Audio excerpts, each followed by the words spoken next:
जय महाराष्ट्र मित्रांनो, नमस्कार.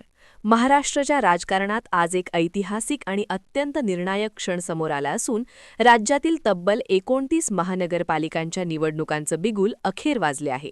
आणि या घोषणेमुळे संपूर्ण महाराष्ट्रातील राजकीय वातावरण अक्षरशः तापले आहे.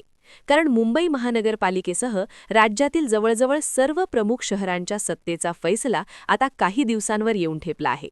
राज्य निवडणूक आयोगाने जाहीर केलेल्या या कार्यक्रमानुसार 29 महानगरपालिकांच्या निवडणुकांचा सविस्तर आराखडा स्पष्ट करण्यात आला असून अर्ज कधी भरायचे, अर्जांची छाननी कधी होणार, अर्ज मागे घेण्याची अंतिम तारीख कोणती, मतदान कधी होणार आणि निकाल कधी लागणार याबाबतची उत्सुकता असताना आयोगाने सर्व तारखा जाहीर केल्या आहेत. आणि त्यामुळे ठाकरे गट, शिंदे गट, भाजप, काँग्रेस, राष्ट्रवादीसह सर्वच राजकीय पक्ष निवडणूक तयारीला लागले आहेत. या कार्यक्रमानुसार 23 डिसेंबर 2025 पासून उमेदवारी अर्ज दाखल करण्यास सुरुवात होणार असून 30 डिसेंबर 2025 ही अर्ज दाखल करण्याची अंतिम तारीख असणार आहे.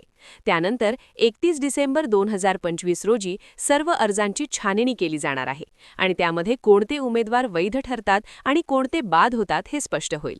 त्यानंतर 2 जानेवारी 2026 रोजी उमेदवारी अर्ज मागे घेण्याची अंतिम तारीख असणार असून याच दिवशी निवडणूक रिंगणातील अंतिम चित्र स्पष्ट होणार आहे. कोण कोणत्या पक्षाकडून आणि कोणत्या चिन्हावर निवडणूक लढवणार हे समोर येणार आहे. विशेष बाब म्हणजे संपूर्ण महाराष्ट्रातील 29 महानगरपालिकांसाठी एकाच दिवशी म्हणजे 15 जानेवारी 2026 रोजी मतदान होणार असून हा दिवस महाराष्ट्राच्या शहरी राजकारणाच्या दृष्टीने अत्यंत महत्त्वाचा ठरणार आहे. कारण याच एका दिवसात मुंबई, पुणे, नागपूर, ठाणे, नाशिक, औरंगाबाद, सोलापूर, अमरावतीसारख्या महानगरपालिकांमधील सत्तेचा फैसला मतदार करणार आहेत. त्यानंतर 16 जानेवारी 2026 रोजी मतमोजणी होणार असून याच दिवशी संपूर्ण महाराष्ट्राला हे कळणार आहे की मुंबई महानगरपालिका कोणाच्या ताब्यात जाणार. ठाकरे गट पुन्हा एकदा आपली सत्ता प्रस्थापित करणार की शिंदे गट आणि भाजप मुंबईवर झेंडा फडकवणार याकडे संपूर्ण देशाचे लक्ष लागले आहे.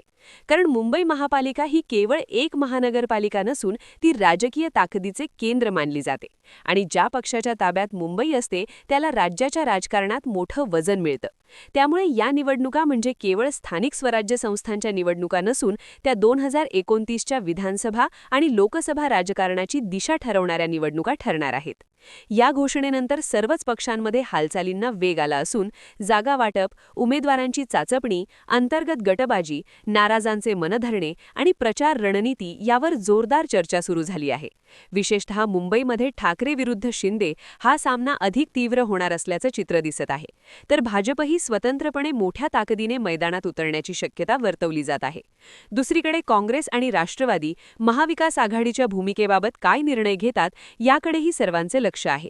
या निवडणुकांमुळे केवळ सत्तेचा प्रश्न नाही तर पक्षांची संघटनात्मक ताकद, कार्यकर्त्यांची सक्रियता आणि जनतेमधील विश्वास याचीही खरी परीक्षा होणार आहे.